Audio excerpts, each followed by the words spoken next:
ಅರ್ಥಶಾಸ್ತ್ರದಲ್ಲಿ 5ನೇ ಒಂದು ಅಧ್ಯಾಯವನ್ನು ಅಧ್ಯಯನ ಮಾಡ್ತಕ್ಕಂಥದ್ದು. ಇಲ್ಲಿ 5ನೇ ಅಧ್ಯಾಯದಲ್ಲಿ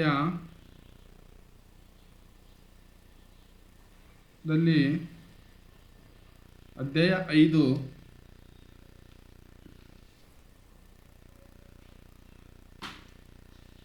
ಈ ಒಂದು ಅಧ್ಯಾಯ 5 ಮಾರುಕಟ್ಟೆಯ ಸಮತೋಲನ. ಅದರಲ್ಲಿ ಪ್ರಶ್ನೆ ಸಂಖ್ಯೆ 1, ಸರಿಯಾದ ಉತ್ತರವನ್ನು ಆರಿಸಿ ಬರೆಯಿರಿ ಅಂತ. ಇಲ್ಲಿ ಇದಕ್ಕೆ ನಾವು ಮಲ್ಟಿಪಲ್ ಚಾಯ್ಸ್ ಅಂತ ಕರಿತೀವಿ. ಮಲ್ಟಿಪಲ್ ಚಾಯ್ಸ್ ಅಥವಾ ಬಹು ಆಯ್ಕೆಯ ಪ್ರಶ್ನೆಗಳನ್ನು ಕರೀತಾರೆ. ಇದಕ್ಕೆ ಅಂತಾರೆ ಬಹು ಆಯ್ಕೆಯ ಪ್ರಶ್ನೆಗಳು.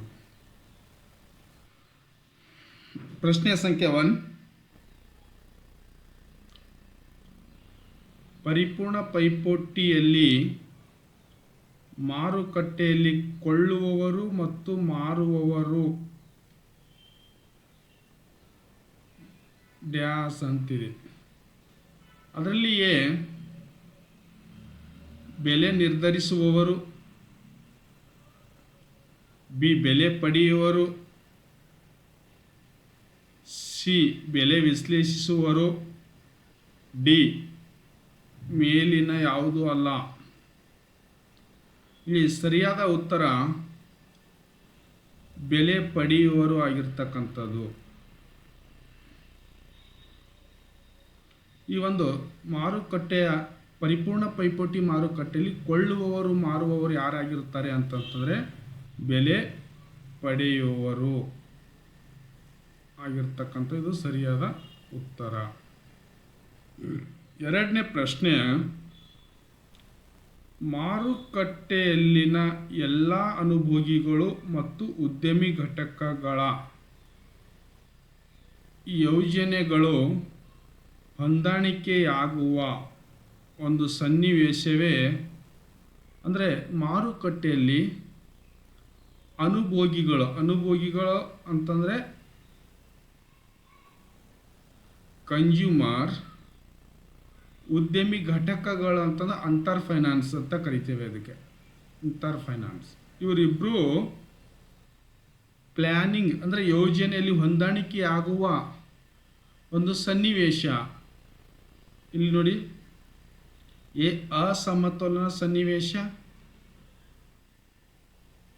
ಬಿ ಸಮತೋಲನ ಸನ್ನಿವೇಶ, ಸಿ ಗರಿಷ್ಠೀಕರಣ ಸನ್ನಿವೇಶ, ಡಿ ಭಾಗಶಃ ಸಮತೋಲನ ಸನ್ನಿವೇಶ. ಇಲ್ಲಿ ಸರಿಯಾದ ಉತ್ತರ ಸಮತೋಲನ ಸನ್ನಿವೇಶ.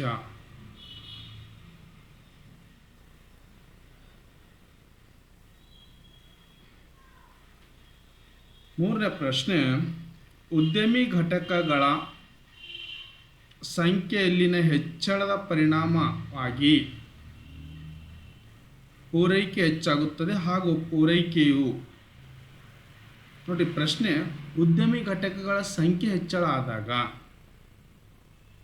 ಪರಿಣಾಮವಾಗಿ ಪೂರೈಕೆ ಅಂದರೆ ಉತ್ಪಾದನೆ ಏನಾಗ್ತದಕ್ಕೆ, ಉದ್ಯಮಿ ಘಟಕ ಉತ್ಪಾದನೆ ಹೆಚ್ಚಿಗೆ ಮಾಡ್ತಾರೆ. ಆ ಉತ್ಪಾದನೆ ಹೆಚ್ಚಾದಾಗ ಪೂರೈಕೆ ರೇಖೆ ಯಾವ ಕಡೆ ಪಲ್ಲಟ ಆಗುತ್ತದೆ ಅಂತ ಈ ಥರ ಪ್ರಶ್ನೆ ಇದೆ. ಅದರಲ್ಲಿಯೇ ಎಡಕ್ಕೆ ಪಲ್ಲಟಗೊಳ್ಳುತ್ತದೆ, ಬಿ ಬಲಕ್ಕೆ ಪಲ್ಲಟಗೊಳ್ಳುತ್ತದೆ, ಸಿ ಈ ಎರಡೂ ಕಡೆ ಪಲ್ಲಟಗೊಳ್ಳುತ್ತದೆ, ಡಿ ಯಾವುದೂ ಅಲ್ಲ. ನೋಡಿ ಉದ್ಯಮಿ ಇದು ಇಲ್ಲಿ ಸರಿಯಾದ ಉತ್ತರ ಬಲಕ್ಕೆ ಪಲ್ಲಟಗೊಳ್ಳುತ್ತದೆ. ಯಾವ ರೀತಿ ಬಲಕ್ಕೆ ಪಲ್ಲಟಗೊಳ್ಳುತ್ತದೆ? ಇಲ್ಲಿ ನೋಡಿ, ರೇಖಾಚಿತ್ರ ಈ ಥರ ಇರುತ್ತೆ. ಇದು ಸಪ್ಲೈ ಕರ್ವ್ ಅಂತ ಕರೀತಾರೆ ಅಥವಾ ಪೂರೈಕೆ ರೇಖೆ ಅಂತ ಕರೀತಾರೆ. ಪೂರೈಕೆ, ಹೌದಾ? ಈ ಉದ್ಯಮಿ ಘಟಕಗಳು ಹೆಚ್ಚೆಚ್ಚು ಪರಿಣಾಮಕಾರಿಯಾಗಿ ಉತ್ಪಾದನೆ ಮಾಡಿದಾಗ ಬಲಕ್ಕೆ ಅಂತಂದ್ರೆ ಪೂರೈಕೆ ಈ ಕಡೆ ಹೆಚ್ಚಾಗುತ್ತೆ ಅಂತ, ಈ ಕಡೆ ಆಗ್ತಕ್ಕ ಇದಕ್ಕೆ ಬಲಕ್ಕೆ ಅಂತ ಕರಿತೇವೆ, ಈ ಕಡೆ ಎಡಕ್ಕೆ ಅಂತ ಕರಿತೇವೆ. ಓಕೆ, ಇದು ಬಲಕ್ಕೆ ಸರಿಯಾದ ಉತ್ತರ. 4ನೇ,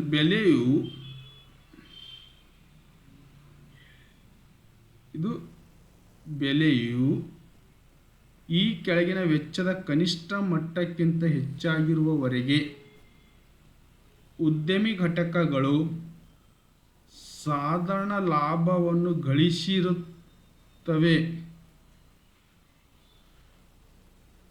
ಇಲ್ಲಿ ಎದು ಸೀಮಂತ ವೆಚ್ಚ, ಬಿ ಒಟ್ಟು ವೆಚ್ಚ, ಸಿ ಸರಾಸರಿ ವೆಚ್ಚ, ಡಿ ಸ್ಥಿರ ವೆಚ್ಚ. ಇಲ್ಲಿ ಸರಿಯಾದ ಉತ್ತರ ಸರಾಸರಿ ವೆಚ್ಚ ಆಗಿರ್ತಕ್ಕಂಥದ್ದು.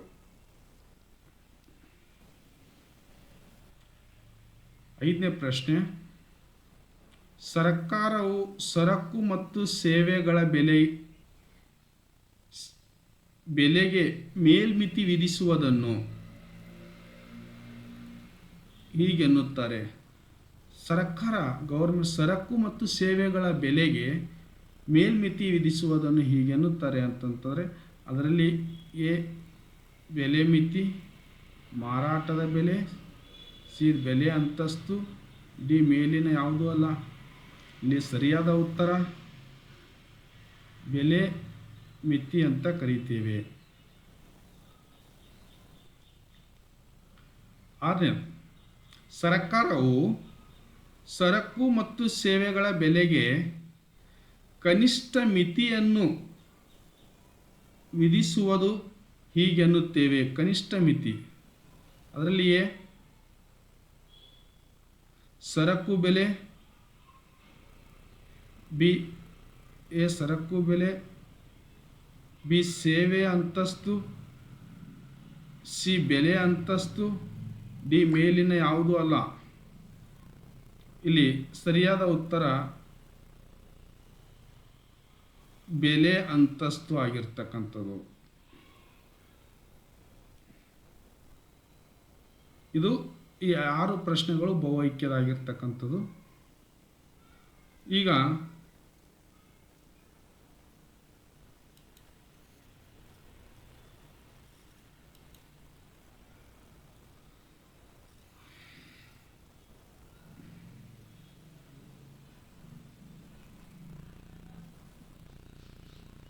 ಪ್ರಶ್ನೆ 2 ರೋಮನ್ ಅಂಕಿಯಲ್ಲಿ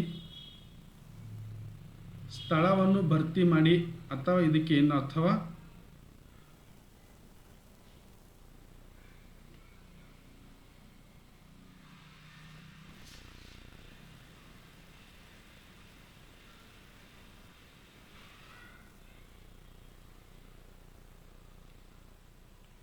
ಖಾಲಿ ಬಿಟ್ಟ ಸ್ಥಳ ತುಂಬಿರಿ ಅಂತ.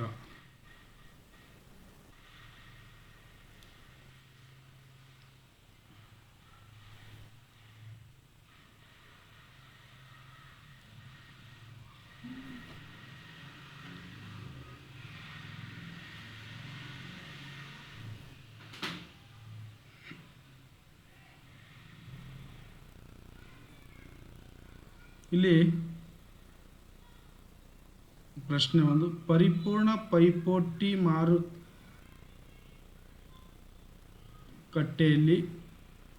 ಸಮತೋಲನ ಮಾರುಕಟ್ಟೆಯ ಬೇಡಿಕೆಯು ಮಾರುಕಟ್ಟೆಯ ಪೂರೈಕೆ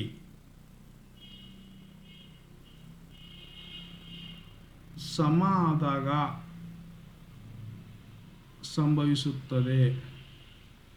ಇದು ಸಮ ಅಂತಕ್ಕಂಥದ್ದು ಸರಿಯಾದ ಉತ್ತರ. ಎರಡನೇದು, ಪೂರೈಕೆ ರೇಖೆಯು ಎಡಕ್ಕೂ ಮತ್ತು ಬೇಡಿಕೆ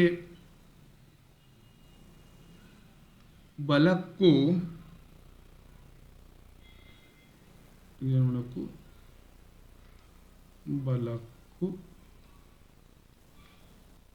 ಪಲ್ಲಟಗೊಂಡರೆ ಸಮತೋಲನ ಬೆಲೆಯು ಹೆಚ್ಚಾಗುತ್ತದೆ.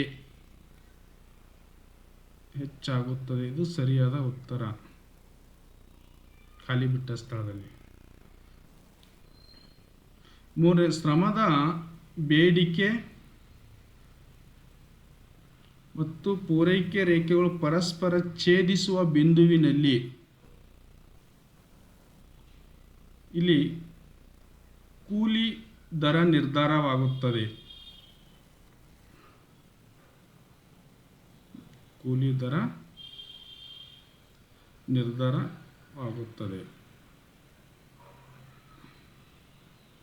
ನಾಲ್ಕನೇ ಪ್ರಶ್ನೆ, ಶ್ರಮದ ಮಾರುಕಟ್ಟೆಯಲ್ಲಿ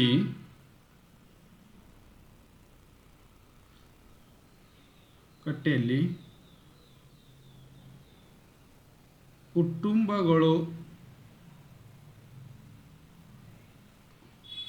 ಶ್ರಮದ ಪೂರೈಕೆದಾರರಾಗಿರುತ್ತಾರೆ. ಸರಿಯಾದ ಭರ್ತಿ. ಐದನೇದು, ಪರಿಪೂರ್ಣ ಪೈಪೋಟಿ ಮಾರುಕಟ್ಟೆಯಲ್ಲಿ ಈ ಡ್ಯಾಶ್ ಕಾರ್ಯಾಚರಣೆಯಲ್ಲಿರುತ್ತದೆ ಎಂದು ಊಹಿಸಲಾಗಿದೆ. ಈ ಪರಿಪೂರ್ಣ ಪೈಪೋಟಿ ಮಾರುಕಟ್ಟೆಯಲ್ಲಿ ಕಾಣದ ಕೈ ಹಾಗೆ ಕಾರ್ಯಾಚರಣೆ ಇರುತ್ತದೆ ಅಂತಕ್ಕಂಥದ್ದು. ಈ ಒಂದು ಬಿಟ್ಟ ಸ್ಥಳದಲ್ಲಿ ಕೂಡ 5 ಅಂಕಗಳನ್ನು ಬರ್ತಕ್ಕಂಥದ್ದು.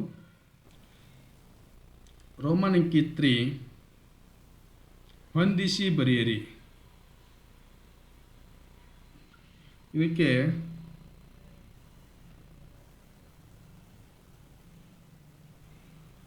ಮ್ಯಾಚ್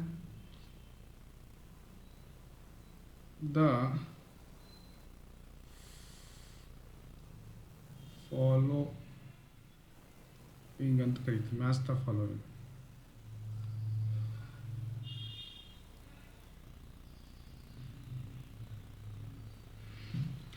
ಇಲ್ಲಿ ಎ ಬಿ, ಇಲ್ಲಿ ಒಂದೇ ಆಡಮ್ ಸ್ಮಿತ್ ಅವರು ಕಾಣದ ಕೈ ಕಾರ್ಯಾಚರಣೆ ಅಂತ ಹೇಳ್ತಕ್ಕಂಥದ್ದು ಸರಿಯಾಗಿದೆ. ಬೆಲೆ ಮಿತಿ ಅಂತಂದರೆ ಬೆಲೆ ಮೇಲ್ಮಿತಿ ಸರಿ ಇದೆ. ಮಾರುಕಟ್ಟೆ ಸಮತೋಲನ ಅಂತಂದರೆ QD = QS. ಇದು QD = QS ಅಂತಂದರೆ ಇಲ್ಲಿ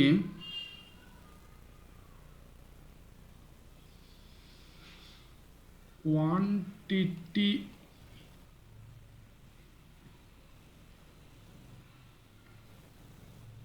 ಡಿಮ್ಯಾಂಡ್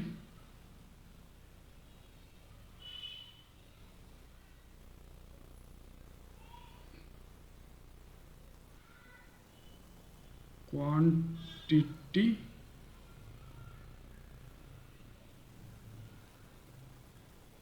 ಸಪ್ಲೈ.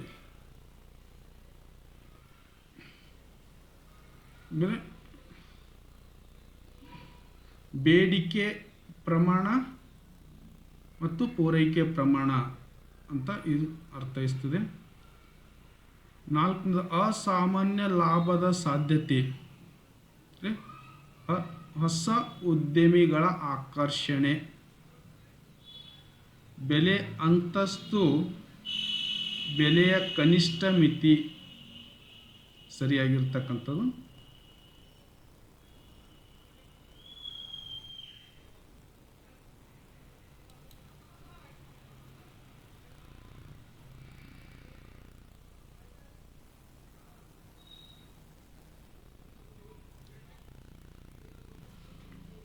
ಇಲ್ಲಿ ಪ್ರಶ್ನೆ ಸಂಖ್ಯೆ 4 ಕೆಳಗಿನ ಪ್ರಶ್ನೆಗಳಿಗೆ ಒಂದು ವ್ಯಾಖ್ಯೆ ಅಥವಾ ಒಂದು ಪದದಲ್ಲಿ ಉತ್ತರಿಸಿರಿ ಅಂತ 1 ಮಾರ್ಕ್ಸ್.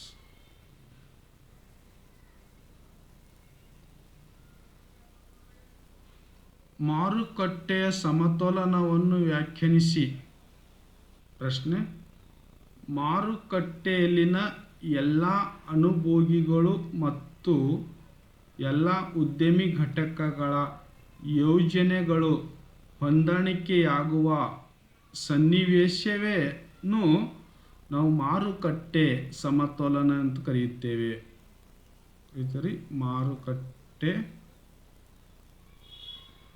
ಸಮತೋಲನ ಎಂದು ವ್ಯಾಖ್ಯಾನಿಸುತ್ತೇವೆ.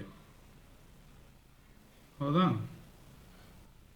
ಸಮತೋಲನ ಸಮತೋಲನ ಬೆಲೆ ಎಂದರೇನು?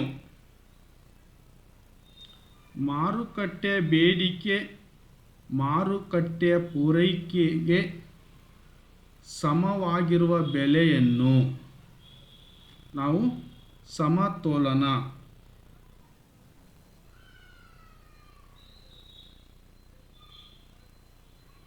ಬೆಲೆ ಎಂದು ಕರೆಯುತ್ತೇವೆ.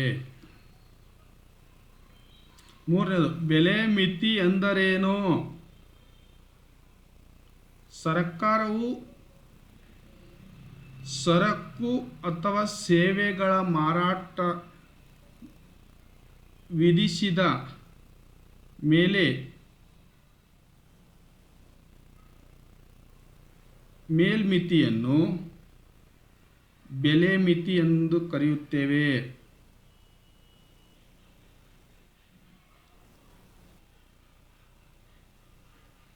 ಬೆಲೆ ಮಿತಿ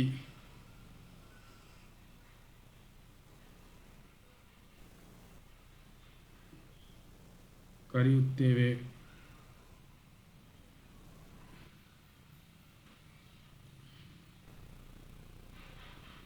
ನಾಲ್ಕು, ಬೆಲೆಯ ಅಂತಸ್ತು ಎಂದರೇನು?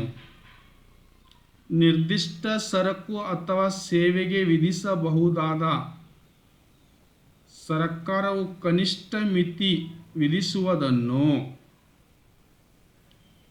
ಬೆಲೆ ಅಂತಸ್ತು ಎಂದು ಕರೆಯುತ್ತೇವೆ.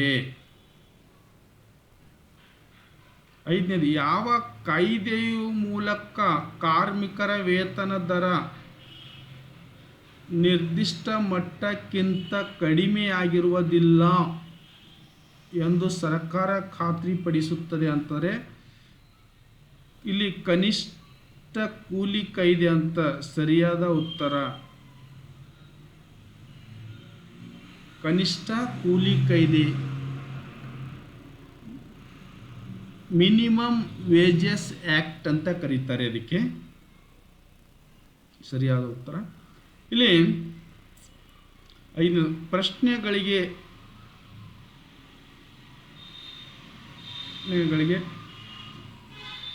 4 ವ್ಯಾಖ್ಯೆಗಳಲ್ಲಿ ಉತ್ತರಿಸಿ ಅಂತಂದರೆ ಇದು 1 × 2 = 2 ಮಾರ್ಕ್ಸ್.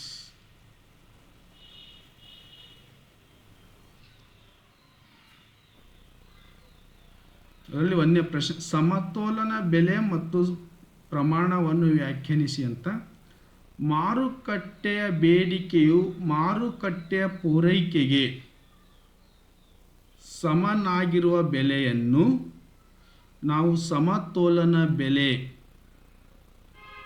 ಮತ್ತು ಸಮತೋಲನ ಬೆಲೆಯಲ್ಲಿ ಮಾರಾಟ ಮಾಡಲಾದ ಮತ್ತು ಖರೀದಿಸಿದ ಸರಕಿನ ಪ್ರಮಾಣವನ್ನು ನಾವು ಸಮತೋಲನ ಪ್ರಮಾಣವೆಂದು ವ್ಯಾಖ್ಯಾನಿಸುತ್ತೇವೆ. 2ನೇ, ಸ್ಥಿರ ಸಂಖ್ಯೆಯ ಉದ್ಯಮಿ ಘಟಕಗಳಿಂದ ಪರಿಪೂರ್ಣ ಪೈಪೋಟಿಯಲ್ಲಿ ಮಾರುಕಟ್ಟೆಯ ಬೆಲೆ ಹೇಗೆ ನಿರ್ಧಾರವಾಗುತ್ತದೆ ಅಂತ ಪ್ರಶ್ನೆ ಇದೆ. ಇಲ್ಲಿ ಪರಿಪೂರ್ಣ ಪೈಪೋಟಿ ಮಾರುಕಟ್ಟೆಯಲ್ಲಿ ಸ್ಥಿರ ಸಂಖ್ಯೆಯ ಉದ್ಯಮಿ ಘಟಕಗಳು ಇದ್ದಾಗ ಸರಕಿನ ಬೇಡಿಕೆ ಮತ್ತು ಪೂರೈಕೆಗನುಸಾರವಾಗಿ ಬೆಲೆ ನಿರ್ಧಾರ ಆಗುತ್ತದೆ. ಈ ಪರಿಪೂರ್ಣ ಪೈಪೋಟಿ ಮಾರುಕಟ್ಟೆಯಲ್ಲಿ ಕಾಣದ ಕೈ ಕಾರ್ಯಾಚರಣೆಯಿಂದಾಗಿ ಮಾರುಕಟ್ಟೆ ಶಕ್ತಿಗಳ ನಿರ್ಧರಿಸುತ್ತವೆ. ಆದ್ದರಿಂದ ಯಾವುದೇ ಉದ್ಯಮಿ ಘಟಕಗಳು ಉತ್ಪನ್ನದ ಮೇಲೆ ಪ್ರಭಾವ ಬೀರಲು ಸಾಧ್ಯವಿಲ್ಲ. ಎಲ್ಲ ಉದ್ಯಮಿ ಘಟಕಗಳ ಬೆಲೆ ಪಡೆಯುವವರು ಆಗಿರುತ್ತಾರೆ. ಈ ಸ್ಥಿರ ಸಂಖ್ಯೆ ಉದ್ಯಮಿ ಘಟಕಗಳಿದ್ದಾಗ ಈ ಒಂದು ಮಾರುಕಟ್ಟೆಯಲ್ಲಿ ಈ ಬೇಡಿಕೆ ಮತ್ತು ಪೂರೈಕೆ ಇಲ್ಲಿ ಹಾಕ್ತೀನಿ ನೋಡಿ, ಇದು ಈ ರೇಖಾಚಿತ್ರ. ಈ ಸ್ಥಿರ ಸಂಖ್ಯೆ ಉದ್ಯಮಿಗಳ ಘಟಕ ಇದ್ದಾಗ ಈ ರೀತಿ ರೇಖಾಚಿತ್ರ. ಇದು ಬೇಡಿಕೆ ಡಿಮ್ಯಾಂಡ್ ಕರು, ಇದು ಸಪ್ಲೈ ಕರು. ಇವೆರಡೂ ಬೆಲೆ ನಿರ್ಧಾರ ಆಗೋದು ಈ ಹಂತದಲ್ಲಿ, ಈ ಹಂತದ ಪ್ರಮಾಣದಲ್ಲಿ, ಅದು ಈ ಹಂತದ ಬೆಲೆ ಮತ್ತು ಕ್ವಾಂಟಿಟಿ. ಇದು ಬೇಡಿಕೆ, ಇದು ಪೂರೈಕೆ.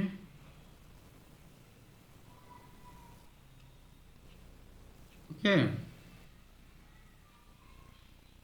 ಈ ರೀತಿ ಬೆಲೆ ನಿರ್ಧಾರ ಆಗ್ತಕ್ಕಂಥದ್ದು.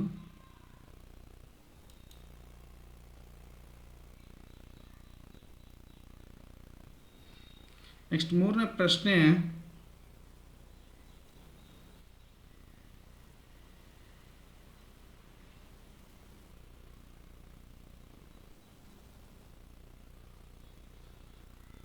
ಈ ಮೂರನೇ ಪ್ರಶ್ನೆಯಲ್ಲಿ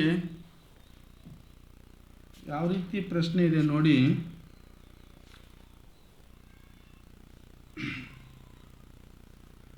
ಬೇಡಿಕೆ ಮತ್ತು ಪೂರೈಕೆ ರೇಖೆಗಳೆರಡು, ಇಲ್ಲೇನೋ ಇದೆ, ಬೇಡಿಕೆ ಮತ್ತು ಪೂರೈಕೆ ರೇಖೆಗಳೆರಡು ಏಕಕಾಲಕ್ಕೆ ಪಲ್ಲಟಗೊಂಡಾಗ ಸಂಭವಿಸುವ ಎರಡು ಸಂಭವನೀಯ ವಿಧಾನಗಳನ್ನು ವಿವರಿಸಿ ಅಂತ. ಅಲ್ಲಿ ನೋಡ್ರಿ, ಈಗ ತಾನೇ ಹಾಕಿರ್ತಕ್ಕಂಥ ಒಂದು ರೇಖಾಚಿತ್ರ ಮತ್ತೊಂದು ಸಲ ತಮಗೆ ಹಾಕಿಸಿ ವಿವರಣೆ ಮಾಡ್ತಕ್ಕಂಥದ್ದು.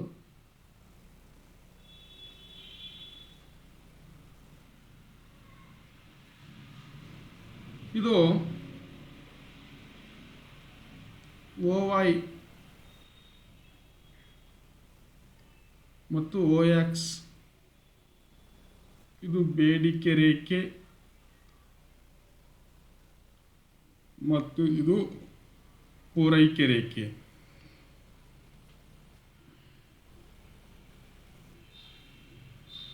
ಬೇಡಿಕೆ ರೇಖೆ, ಪೂರೈಕೆ ರೇಖೆ. ಒಂದೇ ನೋಡಿ, ಫಸ್ಟ್ ಒನ್ ಏನು ಹೇಳುತ್ತೆ, ಬೇಡಿಕೆ ರೇಖೆ ಪೂರೈಕೆ ರೇಖೆಗಳೆರಡು ಬಲಕ್ಕೆ ಪಲ್ಲಟಗೊಳ್ಳುತ್ತದೆ. ಅಂದರೆ ಇದು ಬಲಕ್ಕೆ ಅಂತಂತಂದರೆ ಇದು ಬೇಡಿಕೆ ರೇಖೆ ಈ ಥರ ಬಲಕ್ಕೆ ಅಂತ ಇದು ಕರೀತಾರೆ. ಈ ಕಡೆ ಪೂರೈಕೆ ರೇಖೆ ಇದು ಕೂಡ ಬಲಕ್ಕೆ. ಒಂದಾಯ್ತಾ? ಎರಡು ಬೇಡಿಕೆ ಮತ್ತು ಪೂರೈಕೆ ರೇಖೆಗಳು ಎರಡು ಅಂತ ಹೇಳ್ತಾನೆ, ಎಡಕ್ಕೆ. ಇಲ್ಲೇನಾಯ್ತು, ಬಲಕ್ಕೆ ಆಯ್ತಾ, ಈಗ ಎಡಕ್ಕೆ. ಇಲ್ಲಿ ನೋಡಿ, ಈ ಕಡೆ ಎಡಕ್ಕೆ, ಇದು ಪೂರೈಕೆ ರೇಖೆ ಈ ಕಡೆ ಮೇಲ್ಗಡೆ ಬಂದರೆ ಇದು ಎಡಕ್ಕೆ. ಮೂರನೇದು ಬೇಡಿಕೆ ರೇಖೆ ಬಲಗಡೆ, ಪೂರೈಕೆ ರೇಖೆ ಎಡಗಡೆ ಪಲ್ಲಟಗೊಳ್ಳುತ್ತದೆ. ಮೂರನೇದಲ್ಲಿ ಬೇಡಿಕೆ ರೇಖೆ ಇದಲ್ಲ, ಇದು ಈ ಕಡೆ ಎಡಗಡೆ ಅಂದರೆ ಈ ಕಡೆ, ಬಲಗಡೆ ಅಂತಂತಂದ್ರೆ ಇಲ್ಲಿ ನೋಡಿ, ಪೆನ್ ಚೇಂಜ್ ಮಾಡ್ತೀನಿ.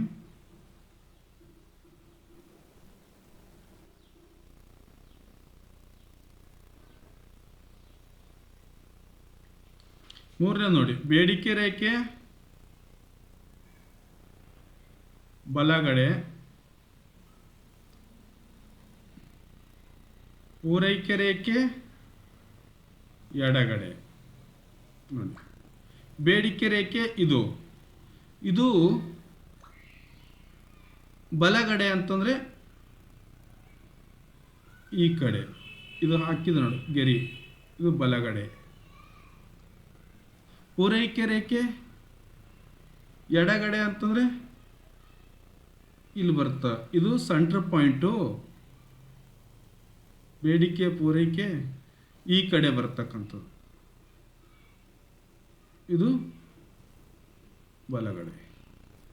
ನೆಕ್ಸ್ಟ್ ಲಾಸ್ಟು 4, ಬೇಡಿಕೆ ರೇಖೆ ಎಡಗಡೆ ಮತ್ತು ಪೂರೈಕೆ ರೇಖೆ ಬಲಗಡೆ. ಬೇಡಿಕೆ ರೇಖೆ ಇದು ಅದನ್ನ ಎಡಗಡೆ ಅಂತಂತಂದರೆ ಇದು ಹೊಸಗಿರಿ ಆಗ್ತಾಯಿದೆ ನೋಡಿ, ಈ ಕಡೆ ಎಡಗಡೆ. ಪೂರೈಕೆ ರೇಖೆ ಬಲಗಡೆ ಅಂತಂತಂದರೆ ಈ ಕಡೆ. ಈ ರೀತಿಯಾಗಿ ನಾವು ಏಕಕಾಲಕ್ಕೆ ಪಲ್ಲಟಗೊಂಡಾಗ ಈ ರೀತಿ ಸಂಭವಿಸ್ತಕ್ಕಂಥದ್ದು. ನೆಕ್ಸ್ಟ್ ಪ್ರಶ್ನೆ,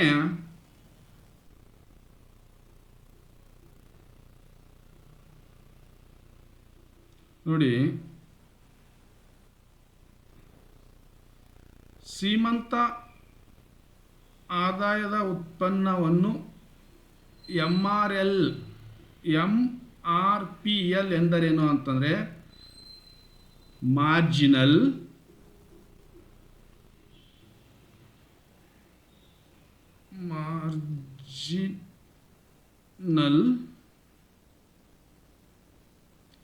ರೆವಿನ್ಯೂ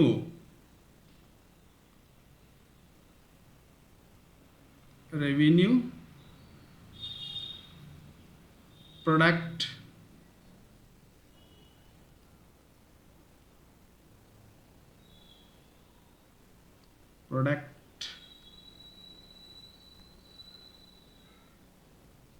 ಲೇಬರ್. ಇಲ್ಲಿ ನೋಡಿ, ಶ್ರಮದ ಹೆಚ್ಚುವರಿ ಘಟಕದಿಂದ ಉತ್ಪಾದಿಸುವಂಥ ಹೆಚ್ಚುವರಿ ಉತ್ಪನ್ನವನ್ನು ಶ್ರಮದ ಸೀಮಂತ ಉತ್ಪನ್ನ ಎನ್ನುತ್ತೇವೆ. ಅಂದರೆ ಶ್ರಮದ ಹೆಚ್ಚುವರಿ ಘಟಕದ ಉತ್ಪಾದನೆಯಿಂದ ಮತ್ತೆ ಹೆಚ್ಚುವರಿ ಉತ್ಪನ್ನವನ್ನು ಶ್ರಮದ ಸೀಮಂತ ಉತ್ಪನ್ನ ಎನ್ನುತ್ತೇವೆ. ಸೀಮಂತ ಉತ್ಪನ್ನದ ಮಾರಾಟದಿಂದ ಉದ್ಯಮಿ ಘಟಕವು ಸ್ವೀಕರಿಸುವ ಹೆಚ್ಚುವರಿ ಗಳಿಕೆಯನ್ನು ನಾವೇನಂತೆ ಸೀಮಂತ ಆದಾಯ ಎಂದು ಕರೆಯುತ್ತೇವೆ. ಆದ್ದರಿಂದ ಶ್ರಮದ ಹೆಚ್ಚುವರಿ ಘಟಕಗಳಿಂದ ಉದ್ಯಮಿ ಘಟಕಗಳು ಪಡೆಯುವ ಲಾಭವು ಸೀಮಂತ ಆದಾಯದಷ್ಟೇ ಪ್ರಮಾಣದ ಸೀಮಂತ ಉತ್ಪನ್ನಕ್ಕೆ ಸಮನಾಗಿರುವುದು. ನೆಕ್ಸ್ಟ್ 5ನೇ ಪ್ರಶ್ನೆ, ಅಧಿಕ ಬೇಡಿಕೆ ಅಧಿಕ ಪೂರೈಕೆಗಳ ನಡುವಿನ ವ್ಯತ್ಯಾಸ ತಿಳಿಸಿ ಅಂತ.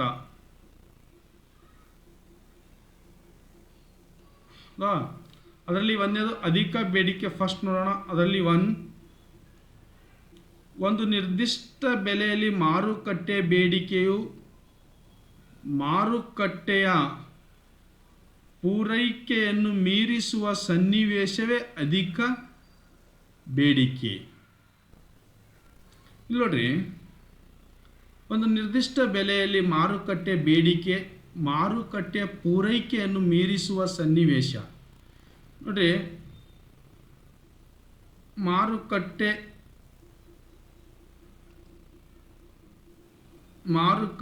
ಬೇಡಿಕೆ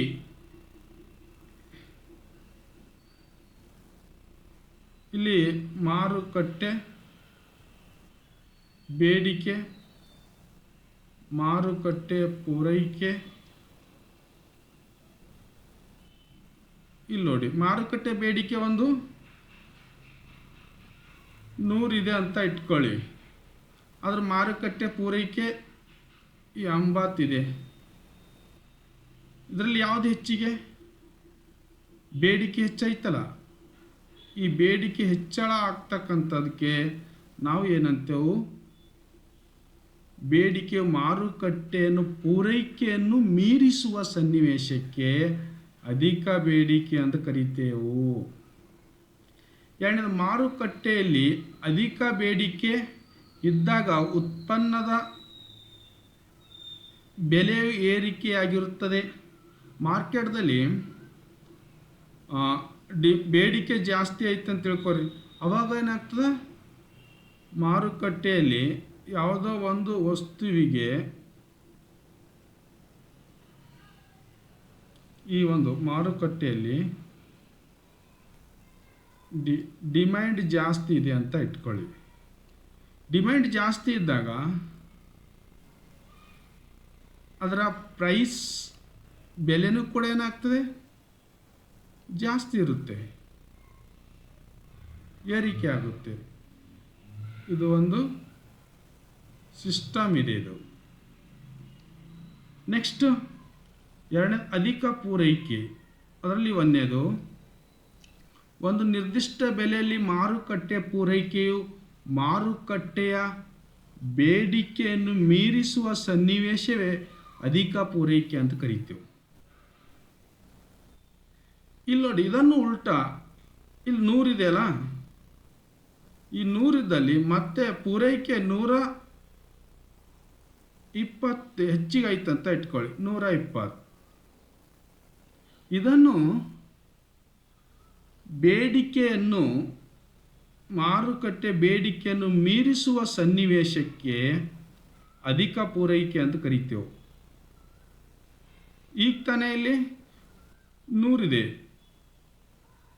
ಈಗ ಅಧಿಕ ಪೂರೈಕೆಯಲ್ಲಿ ಏನಾಗ್ತದೆ? 120 ಆಗಿದೆ. ಇದನ್ನು ನಾವು ಅಧಿಕ ಪೂರೈಕೆ ಅಂತ ಕರಿತೇವೆ. ಎರಡನೇದು ವ್ಯತ್ಯಾಸದಲ್ಲಿ, ಮಾರುಕಟ್ಟೆಯಲ್ಲಿ ಅಧಿಕ ಪೂರೈಕೆ ಇದ್ದಾಗ ಉತ್ಪನ್ನದ ಬೆಲೆಗಳು ಇಳಿಕೆಯಾಗುತ್ತದೆ. ನೋಡಿ, ಮಾರ್ಕೆಟ್ದಲ್ಲಿ ಜಾಸ್ತಿ ಉತ್ಪಾದನೆ ಇತ್ತಂತಂದರೆ ಸಹಜವಾಗಿ ಇಲ್ಲಿ ನೋಡಿ, ಮಾರುಕಟ್ಟೆಯಲ್ಲಿ ಪಿ ಅಂತಂದರೆ ಪ್ರೊಡಕ್ಷನ್ ಹೆಚ್ಚಿದ್ದಾಗ ಆಟೋಮೆಟಿಕ್ ಆಗಿ ಪ್ರೈಸ್ ಏನಾಗ್ತದೆ? ಇಳಿಕೆ ಆಗುತ್ತೆ. ಇದು ಎರಡನೇ ಆಗಿರ್ತಕ್ಕಂಥ ಒಂದು ಡಿಫ್ರೆನ್ಸ್ ಅಥವಾ ವ್ಯತ್ಯಾಸ. ಆರನೇ, ಶ್ರಮದ ಮಾರುಕಟ್ಟೆಯಲ್ಲಿ ಕೂಲಿ ಹೇಗೆ ನಿರ್ಧಾರವಾಗುತ್ತದೆ? ಶ್ರಮದ ಮಾರುಕಟ್ಟೆಯಲ್ಲಿ ಬೇಡಿಕೆ ಮತ್ತು ಪೂರೈಕೆಗಳ ಆಧಾರದಲ್ಲಿ ಕೂಲಿಯ ದರ ನಿರ್ಧಾರವಾಗುತ್ತದೆ. ಶ್ರಮದ ಬೇಡಿಕೆ ರೇಖೆ ಮತ್ತು ಶ್ರಮದ ಪೂರೈಕೆ ರೇಖೆಗಳನ್ನು ಛೇದಿಸುವ ಬಿಂದುವಿನಲ್ಲಿ ಕೂಲಿಯ ದರ ನಿರ್ಧಾರವಾಗುತ್ತದೆ. ಈ ರೀತಿ ನೋಡಿ, ಇದೇ ರೇಖಾಚಿತ್ರ, ಸಣ್ಣ ರೇಖಾಚಿತ್ರ ಹಾಕ್ತಾ ಇದ್ದೇನೆ ನಿಮಗೆ. ಇದು ಶ್ರಮದ ಬೇಡಿಕೆ ರೇಖೆ, ಶ್ರಮದ ಬೇಡಿಕೆ,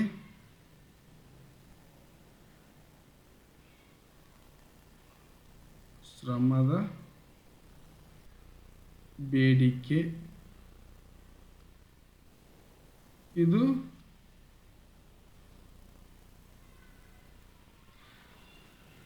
ಶ್ರಮದ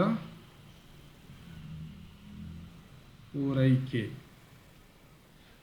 ಇಲ್ಲಿ ಯಾವಾಗ ಕೂಲಿ ದರ ನಿರ್ಧಾರ ಆಗ್ತದೆ ಅಂತಂದರೆ, ಇವರಿಬ್ಬರು ಛೇದಿಸುವ ಬಿಂದು ಇದೆಯಲ್ಲ, ಇದು ಇಲ್ಲಿ ಏನಾಗ್ತದೆ ಅಂತಂದರೆ ಕೂಲಿ ನಿರ್ಧಾರ ಆಗ್ತಕ್ಕಂಥದ್ದು. ಕೂಲಿ ದರ ಅಂತ ಕರಿತೇವೆ. ಕೂಲಿ ದರ.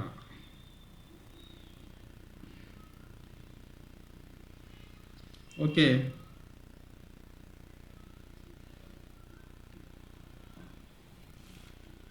ಇಲ್ಲಿವರೆಗೂ ಇವತ್ತಿನ ಕ್ಲಾಸು ಮುಕ್ತಾಯವಾಯಿತು.